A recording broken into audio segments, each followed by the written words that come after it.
মেসির জোড়া গোল বিশ্বকাপের সর্বাধিক রেকর্ড। বাঁধভাঙা উচ্ছ্বাস ভক্ত সমর্থকদের মাঝে।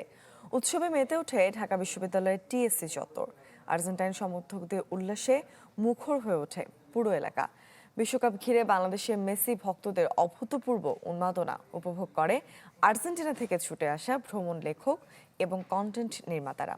উপস্থিত ছিলেন বাংলাদেশে নিযুক্ত আর্জেন্টিনার রাষ্ট্রদূত। নীল সাদার জনসমুদ্রে ঢাকা বিশ্ববিদ্যালয় যেন পরিণত হয়েছে এক টুকরা আর্জেন্টিনায়। Cool body spray, long lasting fragrance. কথায় আছে, প্রেম যতটা প্রগাঢ়, লড়াই ততটাই বারুদ মাখা।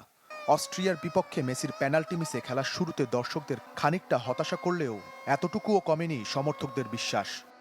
অবশ্যই আমি প্রত্যাশা করি যে আর্জেন্টিনা আজকেও জিতবে অস্ট্রিয়ার সাথে, বাকিটা দেখা যাক, বাট আমরা প্রত্যাশাবাদী। অস্ট্রিয়া অনেক স্ট্রং টিম, আশা করি মেসি হ্যাট্রিক করবে আবারও, আর আমরা বিশ্ব চ্যাম্পিয়ন হব।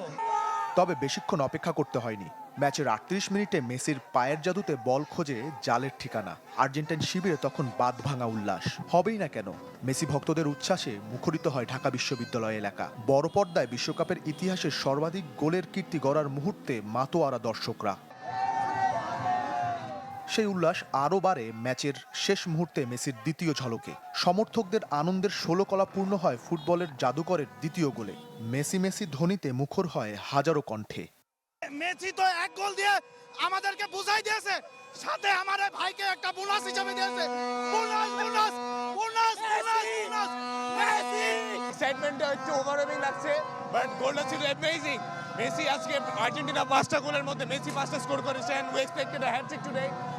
বিশ্বকাপ ঘিরে আর্জেন্টিনা ও লিওনেল মেসিকে নিয়ে ভক্তদের উন্মাদনা দেখতে বাংলাদেশে ছুটে এসেছেন দেশটির ভ্রমণ লেখক ও কন্টেন্ট নির্মাতারা। ছিলেন বাংলাদেশে নিযুক্ত আর্জেন্টিনার রাষ্ট্রদূত। মহসিন হলে সবার সঙ্গে খেলা উপভোগ করেন তারাও। So many Argentine jerseys, so Argentine fans that I feel I am in Argentina. মেসির জোড়া গোলে অস্ট্রিয়াকে হারিয়ে আর্জেন্টিনার নকআউট পর্ব নিশ্চিত করায় বিশ্বকাপ জয়ে আরও এক ধাপ এগিয়ে গেল আর্জেন্টিনা। ইমতিয়াজ মাহমুদ, চ্যানেল 24, ঢাকা।